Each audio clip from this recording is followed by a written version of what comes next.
네, 사학교사 채용과 해임을 놓고 광주가 시끌시끌합니다. 무엇이 문제인지 오늘부터 현장 출동해서 연속 보도합니다.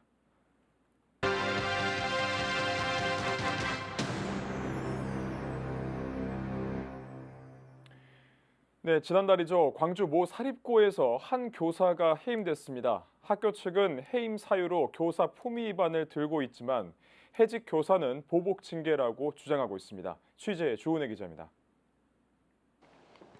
학생들이 온라인상에서 진행하는 구명 활동입니다. 해임된 선생님이 돌아오길 바란다는 겁니다. 부당 해임이라고 생각하고 있고 저희가 이제 인스타그램이나 트위터 같은 SNS를 통해서 그거를 이제 구명 운동 같은 거를 벌이고 있어요. 그래서 이걸 꼭 학교 측에서 알아줬으면 좋겠고 해임된 선생님께서 다시 돌아오시면 정말 좋겠고요. 지난 5월 광주 모 사립고에서는 한 교사가 해임됐습니다. 사유는 교사 품위 유지 위반. 결정적인 이유로는 배임 증제 미수, 즉 돈을 주고 채용되려다 미수에 그친 혐의로 고발됐다는 겁니다. 하지만 해임 교사는 고발된 사실도 알지 못한 채 징계가 이루어졌다며 반박합니다. 도대체 어떠한 사유로 제가 배임증제 미수 혐의를 받았는지조차도 모르는 상황에서 징계를 받은 것이기 때문에 이에 대한 징계 처분에 대해서는 충분히 절차당하자라고 생각을 하고 있고요. 해임 교사는 2018년 이사장으로부터 채용을 목적으로 금품을 요구받았고 이사장은 이로 인해 배임 수재 미수 혐의로 6개월 실형을 살았습니다. 때문에 해임 교사는 재단 측의 보복성 징계라고 보고 있습니다. 이에 대해 학교 측은 서면으로 공식 입장문을 보내왔습니다.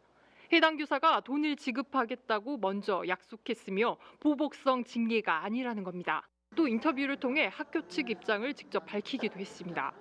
그 통화 내용을 갖고 있고 그것은 어떤 경우로도 배임 미수죄는 쌍방이기 때문에 반드시 그 유죄를 나올 수밖에 없다.